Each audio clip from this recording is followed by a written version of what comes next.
Hello everyone, this is कुशल शर्मा। आप देख रहे हैं कुशल क्लासेस और आज इस वीडियो में हम देखेंगे trigonometric ratios of some specific angles. यहाँ हमारे पास 5 स्पेसिफिक एंगल्स होंगे। कौन कौन से? 0 degree, 30 degree, 45 degree, 60 degree and 90 degree. ठीक है, हम इन पांचों एंगल्स पर सभी 6 ट्रिग्नोमेट्रिक रेशियोज को फाइंड आउट करेंगे कि इन पर्टिकुलर एंगल्स पर वो रेशियोज क्या रिजल्ट प्रोवाइड करवाते हैं, वो हमें फाइंड आउट करना है। ओके, सो पहले हम 30, 45 एंड 60 डिग्री पर काम करते हैं। लास्ट में हम 0 डिग्री और 90 डिग्री को लेकर चलेंगे क्योंकि इसको समझने में हमें एक्स्ट्रा थोड़ा सा ज्यादा टाइम देना पड़ेगा। तो सबसे पहले हम 45 को यूज करते हैं। At theta is equal to 45 degree, इस पर लेकर चलें। ओके, सो क्योंकि हम ट्रिग्नोमेट्री पर काम कर रहे हैं तो एक राइट एंगल ट्राइंगल लेकर चलते हैं। देखिए, कंसीडर करते हैं कि ये राइट एंगल ट्राइंगल है ए बी सी और ये वो थीटा है रिक्वायर्ड, जो कि हम कितना कंसीडर कर रहे हैं? 45 डिग्री का।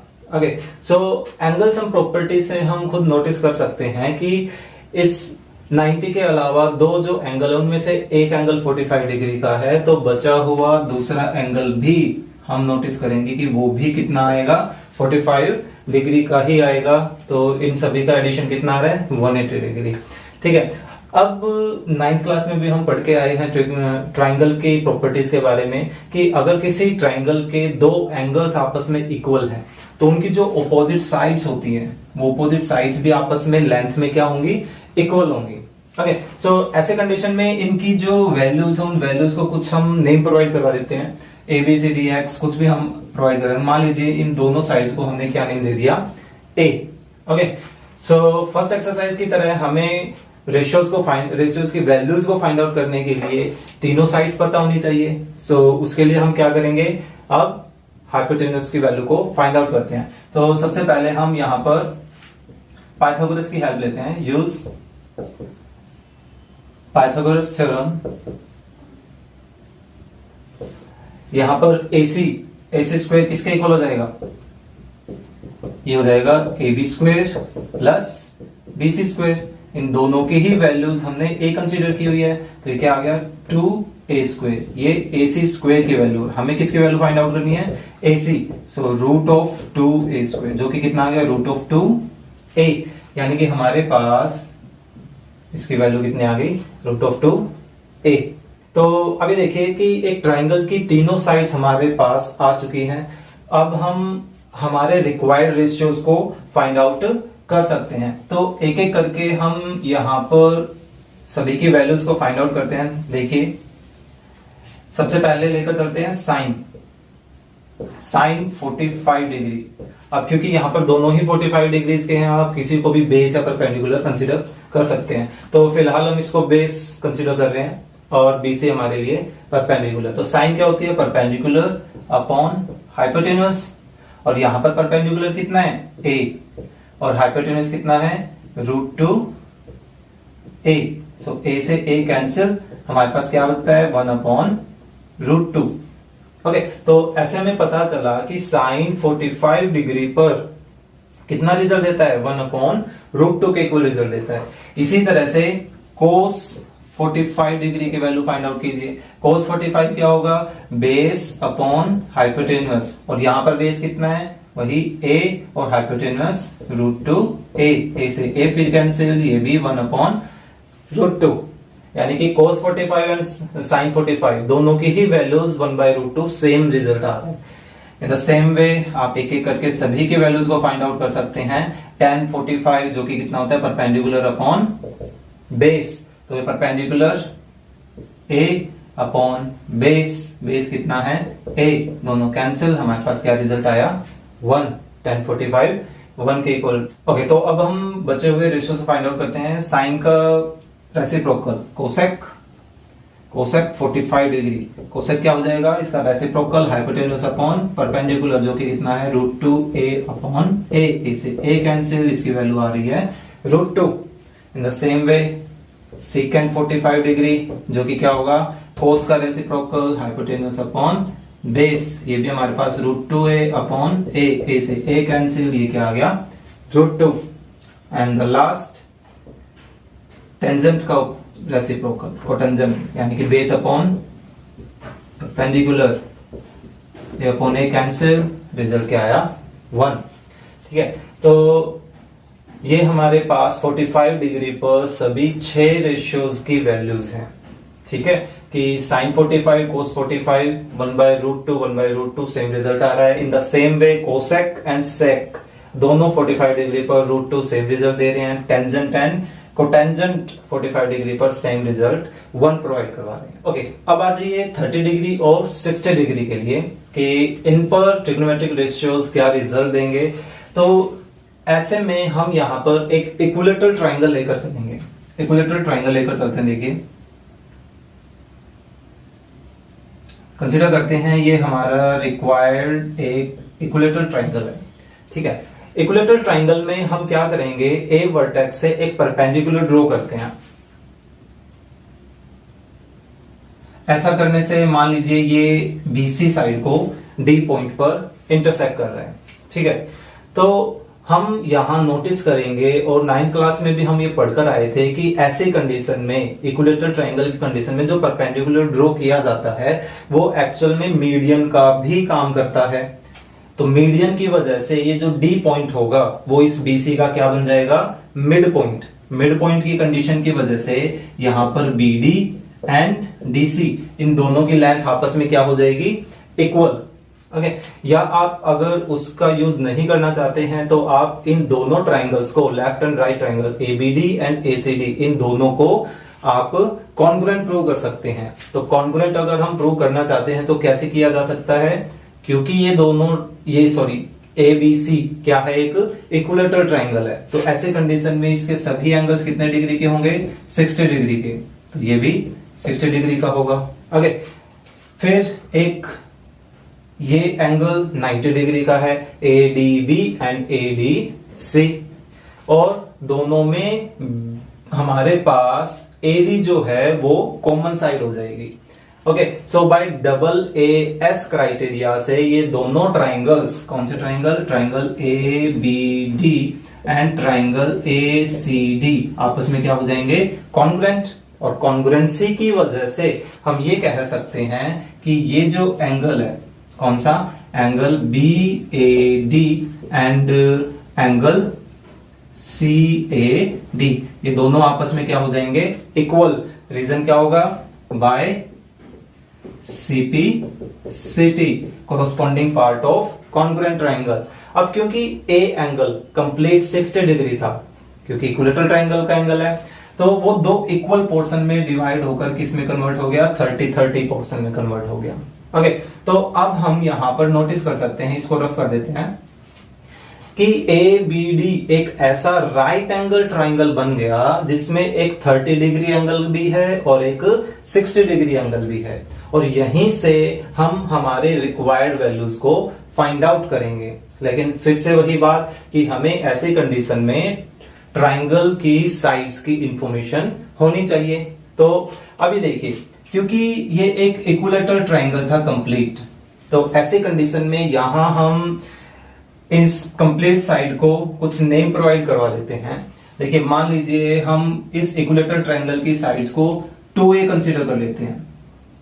हमने 2A क्यों किया, क्योंकि हमें यहां पर BD लेंथ की जरूरत है, और BC अगर 2A होगा तो BD क्या हो जाएगा, उसका हाफ, यानी कि BD हाफ ऑफ BC के इक्वल है, क्योंकि D तो मिड पॉइंट था। तो ऐसे में अगर हम यहां पर BC की वैल्यू जो कि कितनी होगी, 2A, यहां से कितनी वैल्यू आ जाएगी, A। ओके, ये हमने जान करके 2A कंसीडर की। अगर हम A लेकर चलते तो हमें यहां पर फ्रैक्शन पर काम करना पड़ता, जिससे हम बचना चाहते हैं। अगर आप चाहें तो A यूज कर सकते हैं, उससे आंसर पर कोई इफेक्ट नहीं होगा। अब देखिए, जो ट्राइंगल ABD जिस पर हम काम करना चाहते हैं, ओके, हम सिर्फ उसको बचा कर रखते हैं, अदर पोर्शन को रफ कर देते हैं। देखिए, तो हमारे पास एक राइट एंगल ट्राइंगल है ABD, ओके, जिसमें हमारे पास हाइपोटेन्यूस और बेस, अगर हम 60 डिग्री को 60 डिग्री पर काम करना चाहते हैं तो ये बेस हो जाएगा। तो ऐसे में ये थर्ड साइड जो परपेंडिकुलर होगी वो हमें फाइंड आउट करनी है। तो फिर से सबसे पहले हम यहाँ पर पाइथागोरस का यूज करते हैं। तो पाइथागोरस के अकॉर्डिंगली जो परपेंडिकुलर एडी स्क्वायर है वो किसके इक्वल होगी, hypotenuse square minus base square BD square. So hypotenuse कितनी है 2a whole square minus BD कितनी है a square. So it's 4a square minus a square, so it is 3a square. तो ये तो वैल्यू किसकी है, ये वैल्यू हमारे पास एडी स्क्वायर की, लेकिन हमें तो एडी की वैल्यू फाइंड आउट करनी है तो यहाँ रूट लग जाएगा। तो ये क्या वैल्यू आ गई √3a। तो ऐसे हमें पता चल गया कि यहाँ पर ये जो एडी साइड है इसकी लेंथ कितनी है √3a। ओके, अब ये देखिए कि हमारे पास इस एबीडी ट्राइंगल की तीनों साइड्स आ चुकी हैं। अब फिर से वही काम, क्योंकि एक ट्राइंगल की हमारे पास तीनों साइड्स हैं तो ऐसे में हम कोई भी ट्रिग्नोमेट्रिक रेशियो को फाइंड आउट कर सकते हैं। ठीक है, स्टार्टिंग करते हैं साइन से। लाइक हम कंसीडर करते हैं 60 डिग्री पर पहले काम करना चाहते हैं। सो साइन 60 डिग्री क्या होगा, परपेंडिकुलर अपॉन बेस। अब यहाँ ये 60 डिग्री है तो ये तो बेस हुआ और ये परपेंडिकुलर, सॉरी मैं गलत फॉर्मूला बता गया, परपेंडिकुलर अपॉन हाइपोटेन्यूस होता है। सो परपेंडिकुलर यहाँ कितना है √3a और हाइपोटेन्यूस कितना है 2a। सो a से a cancel, √3/2। So sine 60 degree पर कितना रिजल्ट दे रहा है √3/2। इन द सेम वे आप cos 60 पर भी वैल्यू को फाइंड आउट कर सकते हैं जो कि बेस अपॉन हाइपोटेन्यूस होता है, जो कि a/2a कैंसिल आउट होकर 1/2 रिजल्ट आएगा। इन द सेम वे फटाफट आप टेंजेंट जो कि p/h होता है उसकी वैल्यू क्या आ जाएगी, tan 60 perpendicular upon base cancel √3 and cosec 60 degree, क्योंकि कोसेक 60 साइन का रेसिप्रोकल होता है तो इसकी वैल्यू क्या आ जाएगी 2/√3। इसी तरह से सेक 60 डिग्री ये हमारे पास किसके इक्वल आएगा 2/1 यानी कि 2, और कोटेंजेंट 60 डिग्री जो कि टेंजेंट का होता है ये 1/√3। ओके, अब हम क्या करेंगे, अब हमें 30 डिग्री पर वैल्यू और फाइंड आउट करनी है। 60 पर हम नोटिस कर चुके हैं। ठीक है, इन वैल्यूज को अभी कुछ ध्यान रखने की जरूरत नहीं है, हम इनके बाद जब सब कुछ एक्सप्लेन हो जाएगा एक टेबल बनाकर चलेंगे। उस टेबल में आपको एक्सप्लेन किया जाएगा कि किस तरह से हमें ये वैल्यूज को ध्यान रखना है। ओके, सो अब 60 डिग्री को लेकर चलते हैं। देखिए 60 डिग्री पर हमारे पास क्या वैल्यू आएंगी वो हम फाइंड आउट करते हैं।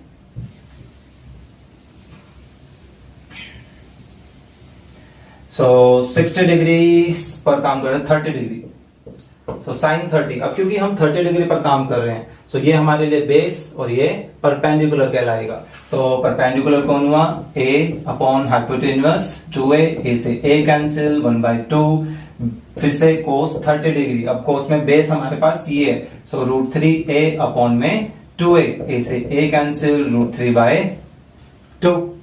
टेंजेंट 30 डिग्री परपेंडिकुलर अपॉन यहां पहले भी गलत लिखे हैं, ये परपेंडिकुलर अपॉन बेस होता है। आप लास्ट 60 वाले में भी इसको एडिट कर लेना। तो ये परपेंडिकुलर अपॉन बेस, अब क्योंकि हम 30 पर कर रहे हैं तो ये परपेंडिकुलर होगा और बेस क्या होगा √3a, a से a cancel 1/√3। In the same way इन सभी की वैल्यूज को भी फाइंड आउट किया जा सकता है। फटाफट हम इन्हीं के रेसिप्रोकल कर देते हैं तो ये वैल्यू आ जाएगी 2। सेक होता है कोस का सो 2/√3। कोट होता है टेंजेंट का जो कि कितना हो जाएगा √3। ओके, सो 30, 45 और 60 डिग्री पर हम देख चुके हैं कि किस तरह से सभी 6 रेशियोज कोई पर्टिकुलर वैल्यू कैसे प्रोवाइड करवाते हैं। अब हमें मेन ये समझना है कि 0 डिग्री और 90 डिग्री पर किस तरह से हम वैल्यूज को फाइंड आउट करें। देखिए अब बारी है 0 डिग्री पर ट्रिग्नोमेट्रिक रेशियोज की वैल्यूज को फाइंड आउट करना। तो 0 डिग्री का मतलब है, जैसे एक राइट एंगल ट्राइंगल लेकर चलते हैं, पहले इस चीज को समझना होगा हमें। मान लेते हैं ये एक राइट एंगल ट्राइंगल है जिसमें यहाँ एक थीटा कोई एंगल कंस्ट्रक्ट हो रहा है, वो 10, 15, 20 कितने भी डिग्री का हो सकता है। ओके, हमें क्या चाहिए कि ये जो एंगल है वो एंगल कितना हो, 0 डिग्री। 0 डिग्री का मतलब है जैसे ये हमारी बेस और ये हाइपोटेन्यूस, इन दोनों के बीच यहाँ कोई पर्टिकुलर एंगल बन रहा है, यानी कि अगर 10 डिग्री है तो ये कुछ गैप होगा इसमें, 15, 20, 60 इस तरह से एंगल बनता जाएगा। लेकिन हमें क्या चाहिए, 60 डिग्री पर काम, सॉरी 0 डिग्री पर काम करना है। तो इसके लिए हमें ये जो गैप है वो गैप को खत्म करना होगा, यानी कि ये जो हाइपोटेन्यूस है, ये हाइपोटेन्यूस अगर बेस पर ही आ जाए तो वहां पर कितने डिग्री का एंगल बनेगा, हाइपोटेन्यूस और बेस के बीच में 0 डिग्री का एंगल बनेगा। यानी कि धीरे धीरे हम क्या करेंगे, इस हाइपोटेन्यूस को कम करता हुआ चलते हैं, इसको और कम करेंगे, यहां हमारे पास बन रहा है, तो इसको जैसे जैसे हम काफी क्लोज लाते जाएंगे, हमारे पास हर जगह यहां पर 90 डिग्री एक राइट एंगल ट्राइंगल ही बन रहा है। लेकिन हमें क्या चाहिए कि ये हमारा बेस और यहीं से इसको हम क्या करें, हाइपोटेन्यूस भी इसी के ऊपर ही बन रही है। ये मान लीजिए ए बी सी, ये भी ए बी सी। तो अब ये देखिए कि हमने क्या नोटिस किया कि यहां पर जो सी पॉइंट था वो सी पॉइंट बी पॉइंट के क्लोज होता हुआ जा रहा है। तो आखिरकार वो क्या होगा, वो सी पॉइंट इस बी पॉइंट के ऊपर ही आ जाएगा, यानी कि इधर हमारा बी पॉइंट भी है और सी पॉइंट भी है। ओके, तो ऐसे में हम क्या नोटिस करेंगे कि जो बेस था यानी कि ए बी, उसकी लेंथ, और जो हाइपोटेन्यूस थी ए सी, उसकी लेंथ, दोनों लेंथ आपस में क्या हो जाएंगी, इक्वल हो जाएंगी। ओके, यानी कि हमारा जो बेस और जो हाइपोटेन्यूस है वो दोनों आपस में क्या हो गए, इक्वल हो गए। तो ऐसे में एक चीज और नोटिस कीजिए कि जो परपेंडिकुलर है, जिसकी यहां कुछ लेंथ थी, फिर कुछ लेंथ और कम हो गई, फिर लेंथ और कम हो रही है और कम हो रही है, और यहां आकर बी और सी के बीच में जो गैप है यानी कि बी सी, वो क्या हो गया यहां आकर 0 यूनिट, यानी कि ये हमारे पास जो गैप था बी और सी के बीच में वो बिल्कुल ही खत्म हो गया। यानी कि जो परपेंडिकुलर है, वो परपेंडिकुलर की जो वैल्यू है वो वैल्यू क्या हो गई, 0। तो इसी की हेल्प से अब आप नोटिस करेंगे कि किसी भी रेशियोज की वैल्यू को फाइंड आउट किया जा सकता है। अब देखिए साइन 0 डिग्री, साइन क्या होता है, परपेंडिकुलर अपॉन हाइपोटेन्यूस। ओके, लेकिन अब यहां देखिए कि जो परपेंडिकुलर हो, परपेंडिकुलर की लेंथ तो कितनी है, 0। हाइपोटेन्यूस, हाइपोटेन्यूस की लेंथ यहां कुछ भी हो सकती है, कुछ ना कुछ तो लेंथ होगी, उसको हम फिलहाल यहां पर ए बी, या क्योंकि हाइपोटेन्यूस है तो उसको ए से ही बोल देते हैं।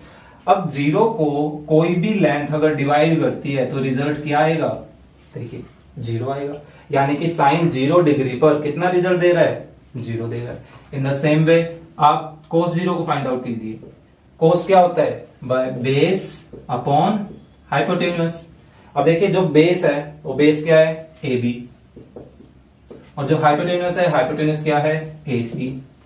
लेकिन इस कंडीशन में हमने क्या नोटिस किया कि जो बेस और हाइपोटेन्यूस है वे तो दोनों आपस में कैसे हैं, इक्वल, यानी कि हम बेस ए बी की जगह ए सी ही लिख सकते हैं। तो ऐसा करने से दोनों एक दूसरे को कैंसिल कर देंगे, रिजल्ट क्या आ जाएगा हमारे पास, 1 आ जाएगा, है ना। तो ऐसे ही आप tan 0 की वैल्यू निकाल सकते हैं। tan 0 डिग्री क्या होता है, परपेंडिकुलर अपॉन बेस। परपेंडिकुलर फिर से हमारे पास क्या है, 0 अपॉन बेस। बेस यहां पर कुछ भी हो सकता है, कुछ भी लेंथ आएगी यहां, और वो भी क्या रिजल्ट देगा हमें, 0। तो इसी तरह से साइन का reciprocal cosec 0 degree, cosec 0 degree पर क्या रिजल्ट देगा। अब देखिए कोसेक जो है, इस पोर्शन को रख कर देते हैं यहां करके देखते हैं। कोसेक क्योंकि साइन का रेसिप्रोकल है, तो देखिए कोसेक 0 डिग्री, कोसेक क्या होता है, हाइपोटेन्यूस अपॉन परपेंडिकुलर। हाइपोटेन्यूस की लेंथ हम ए से लेकर चल रहे हैं जो कि कितनी भी हो सकती है, और परपेंडिकुलर जो है वो फिलहाल कितना है, 0। अब किसी भी क्वांटिटी को अगर हम 0 से डिवाइड करते हैं तो उसका रिजल्ट क्या बोला जाता है, उसका रिजल्ट बोला जाता है नॉट डिफाइंड, यानी कि हमें एक्चुअल में पता ही नहीं कि किसी भी क्वांटिटी को 0 से डिवाइड करें तो उसका एक्चुअल में क्या रिजल्ट आएगा। तो उसको नॉट डिफाइंड बोला जाता है कि हमें उसका कोई आंसर नहीं पता। In the same way sec 0 degree वो हमारे पास होता है हाइपोटेन्यूज अपॉन बेस, और ये दोनों ही इक्वल हैं। यहां से रिजल्ट क्या आएगा 1 कॉट 0 डिग्री। ये हमारे पास क्या होता है tan का रेसिप्रोकल यानी बेस अपॉन परपेंडिकुलर। अब बेस कितना है हमारे पास AB, परपेंडिकुलर 0, परपेंडिकुलर की 0 वैल्यू। फिर से वही लॉजिक, डिवाइड कर रहे हैं किससे, किसी 0 से, तो यहां रिजल्ट क्या आएगा नॉट डिफाइंड, तो ये भी नॉट डिफाइंड आ गया। तो इस तरह से हम किसी भी रेशियो की 0 डिग्री पर वैल्यू को फाइंड आउट कर सकते हैं। तो अब लास्ट में कौन बचता है 90 डिग्री। 90 डिग्री पर किस तरह से काम किया जाए वो भी अब देखते हैं। फिर से वही एक राइट एंगल ट्राइंगल ड्रॉ करके देखते हैं। Name it ABC। ओके, और ये एंगल फिलहाल हमारे पास थीटा है, जो कि हम चाहते हैं अब कितने डिग्री का हो जाए 90 डिग्री का, यानी कि ये जो हाइपोटेन्यूस है वो हाइपोटेन्यूस बिल्कुल स्ट्रेट होनी चाहिए। लेकिन स्ट्रेट कब हो सकती है, देखिए अगर हम इस ए को धीरे धीरे यहां शिफ्ट करते हुए चले, ठीक है, हमारा C वही है, तो इससे क्या होगा, इससे ये होगा कि यहां जो एंगल है वो एंगल अब धीरे धीरे बड़ा होता जा रहा है। अब मान लीजिए यहां A आ गया, अब वो इसको ज्वाइन कर रहा है, ये 90 डिग्री पर ही बन रहे हैं। धीरे धीरे क्या कर रहा है, जो A पॉइंट है इस बार वो B पॉइंट के नजदीक आता जा रहा है, ये और क्लोज आएगा, और क्लोज आने से ये देखिए जैसे जैसे क्लोज आता जा रहा है तो यहां पर जो ये थीटा डिग्री है, जो एंगल है वो क्या होता जा रहा है और ज्यादा बड़ा होता जा रहा है। तो आखिर में जब ये जो A पॉइंट है वो A पॉइंट खुद B पर ही हो जाएगा, तो वही हमारी क्या होगी हाइपोटेन्यूस भी होगी AC, और वही BC हमारी क्या होगी परपेंडिकुलर। ठीक है, तो अब ऐसे कंडीशन में यानी कि अगर एंगल 90 डिग्री है तो हमारी ऐसी कंडीशन हो जाएगी, ओके, कि जो बेस का A पॉइंट था वो B के ऊपर ही आ गया, यानी कि सेम पॉइंट A पॉइंट और B पॉइंट दोनों को रिप्रेजेंट कर रहा है। ठीक है, तो अब फिर से वही वैल्यूज को फाइंड आउट करके देखिए कि साइन 90 डिग्री फिर से परपेंडिकुलर अपॉन हाइपोटेन्यूस। अब यहां पर क्या हुआ कि जो परपेंडिकुलर था, परपेंडिकुलर कौन है BC, और हाइपोटेन्यूस कौन है AC। लेकिन हम नोटिस करेंगे कि जो AC और BC वे दोनों ही आपस में क्या हो गई इक्वल, लेकिन यहां से किसकी लेंथ कम हो गई, लेंथ किसकी कम हो रही है, AB की लेंथ कम होती जा रही है। ये देखिए काफी क्लोज क्लोज एंड लास्ट में वो बिल्कुल खत्म हो गई, यानी कि AB की जो लेंथ है वो कितनी हो गई 0। तो अब ये देखिए कि परपेंडिकुलर अपॉन हाइपोटेन्यूस, परपेंडिकुलर क्या है यहाँ BC और हाइपोटेन्यूस कौन है AC, जबकि ये दोनों तो आपस में कैसे हैं इक्वल, इक्वल होने की वजह से कैंसिल किया जा सकता है और रिजल्ट क्या आएगा 1। फिर cos 90 degree, cos 90 base upon hypotenuse, base कौन है इधर, बेस हमारे पास है AB, ये AB, और हाइपोटेन्यूस वही AC। लेकिन AB की वैल्यू तो अब कितनी हो गई 0, AC कितनी भी लेंथ का हो सकता है, तो ऐसे में इसका रिजल्ट क्या आ गया 0, यानी कि cos 90 डिग्री पर 0 रिजल्ट प्रोवाइड करवाता है। In the same way tangent 90 degree, tan 90 perpendicular upon base, perpendicular हमारे पास कितना है, परपेंडिकुलर है BC अपॉन बेस कौन है AB। जबकि अब ये देखिए कि इस बार बेस AB हमारे पास 0 है, डिनोमिनेटर में 0, इट मींस रिजल्ट क्या होना चाहिए नॉट डिफाइंड। यस, ओके, सो बचे हुए वैल्यूज 90 डिग्री पे हमें फाइंड आउट करना है 90 डिग्री, तो क्या होगा कोसेक इसका ऑपोजिट हो जाएगा, यानी कि 1 अपॉन 1, जो कि रिजल्ट 1 आएगा। सेक 90 डिग्री कोस का रेसिप्रोकल होता है, यानी कि 1 अपॉन 0, इट मींस ये भी क्या रिजल्ट देगा नॉट डिफाइंड, है ना। फिर कॉट जो कि टेंजेंट का रेसिप्रोकल होता है, और इसमें हमारे पास इसका रेसिप्रोकल क्या हो जाएगा 0 अपॉन BC, यानी कि 0 रिजल्ट। ओके, तो ऐसे हमने देखा कि किस तरह से सभी 6 रेशियोज की वैल्यू हम डिफरेंट इन 5 स्पेसिफिक एंगल्स पर फाइंड आउट कर सकते हैं। लेकिन अब इनकी एक टेबल बनाकर देखते हैं और ये कोशिश करेंगे कि इनको डायरेक्ट कैसे ध्यान रखा जाए। एक और दूसरा तरीका हम देखेंगे कि डायरेक्टली साइन की इन सभी एंगल्स पर वैल्यू कैसे निकालें। ओके, सो चलिए अब इन ट्रिग्नोमेट्री रेशियो की इन सभी एंगल्स पर 5 एंगल्स पर टेबल बनाकर देखते हैं। और बड़ा आसान सा तरीका है इसको ध्यान रखने का। सबसे पहले हम लेकर चलेंगे, देखिए हम क्या करेंगे, 0 से स्टार्टिंग करते हैं। जैसे सबसे पहले यहाँ 0, 1, 2, 3, फिर 4। ओके, फिर सभी को 4 से डिवाइड कर दीजिए। ये हमने 4 से डिवाइड कर दिया। ओके, अब हमें क्या करना है, इन सभी का स्क्वायर रूट लेकर चलना है। Square root, square root and square root.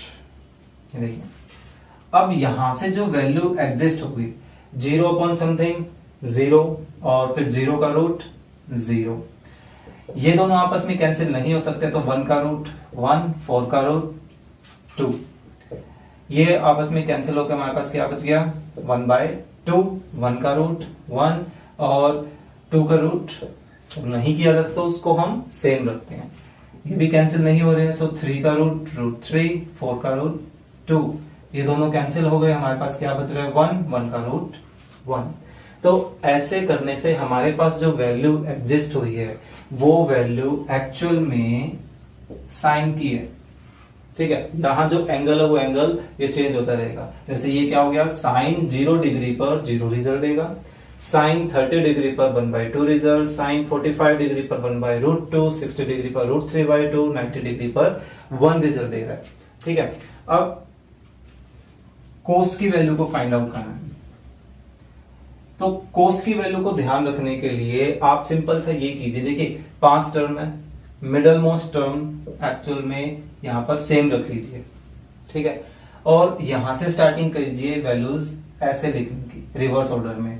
वहां 1 है, सो 1, फिर √3/2, √3/2, 1/√2, फिर 1/2 इधर आ जाएगा, और यहां 0 है, ये 0 इधर हो जाएगा।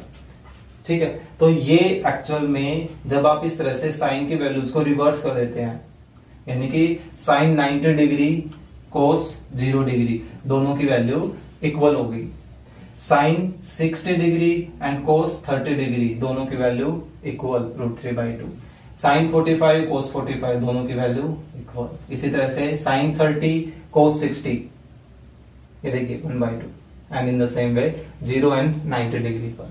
तो आप मेनली अगर एग्जाम के पॉइंट ऑफ व्यू से भी करना चाहते हैं तो फटाफट आप लास्ट में एक टेबल इस तरह से बना सकते हैं। साइन और कोस की बन गई तो उसके बाद हमें ज्यादा कुछ दिक्कत नहीं होती है। जो टेंजेंट की वैल्यू होती है tan थीटा, इसके रिलेशन एक्चुअल में जो टेंजेंट थीटा होता है वो साइन अपॉन कोस के इक्वल होता है, sine theta upon cos theta. यानी कि इनकी वैल्यूज का रेसिप्रोकल कर लीजिए, यानी कि 0/1 क्या होगा 0, इनकी वैल्यू 1/2 डिवाइडेड बाय √3/2, दोनों का डिनोमिनेटर सेम, कैंसिल, यहाँ क्या बचा 1/√3, ये देखिए 1/√2 डिवाइडेड बाय 1/√2 कंप्लीट कैंसिल, क्या आ गया 1, यहाँ क्या आ रहा है √3/2 डिवाइडेड बाय 1/2, ये हमारे पास √3/1 √3, 1/0 यानी कि ये क्या आ गया नॉट डिफाइंड। ओके, तो मेन हमारे लिए होता है यहां पर साइन थीटा और कोस थीटा की वैल्यू। तो अगर आपको किसी तरह से साइन थीटा और कोस थीटा की वैल्यूज पता है तो हम बचे हुए सभी रेशियोज को आराम से फाइंड आउट कर सकते हैं। अब फटाफट बाकी रेशियोज देखिए, कोसेक थीटा, कोसेक क्या होगा इसका रेसिप्रोकल, और 1/0 क्या हो जाएगा नॉट डिफाइंड, इसका रेसिप्रोकल 2 √2 2/√3 1/1 1, फिर सेक थीटा, कोस का ऑपोजिट होता है मतलब रेसिप्रोकल, तो 1/1 1, ये क्या हो गया 2/√3, ये √2 2 एंड 1/0 मीन्स वही नॉट डिफाइंड, ठीक है। एंड इन द लास्ट हमारे पास कौन है, कॉट, जो कि किसका रेसिप्रोकल होता है, टेंजेंट का, यानी कि 1/0, ये भी क्या आ गया, नॉट डिफाइंड। देन √3 1/1 1 1/√3 एंड इसका रेसिप्रोकल करेंगे तो 0/1 मीन्स 0। तो देखा कितने आसान तरीका है इस टेबल को याद रखने का। हमें ये सभी वैल्यूज को क्रैम नहीं करना है, ओके। सो इनकी आप किसी तरह से पहले खुद एक बार टेबल बनाकर देखिए, खुद एक बार हैंड रिटन प्रैक्टिस हो जाने के बाद ये याद रखना थोड़ा सा आसान हो जाता है, ओके। सो आगे की अब जो नेक्स्ट एक्सरसाइज है 8.2 एक्सरसाइज का मैटर था ये। 8.2 एक्सरसाइज में अब हम इन्हीं एंगल से रिलेटेड वर्क ही करेंगे। तो आपको सबसे पहले इन पर प्रैक्टिस करनी चाहिए ताकि ये थोड़े से इनसे हम अच्छे से फैमिलियर हो जाएं, ठीक है। होप सो आपको वीडियो अच्छी लगी होगी। अगर आप इस चैनल पर नए हैं तो please subscribe this channel and like this video, also share that one.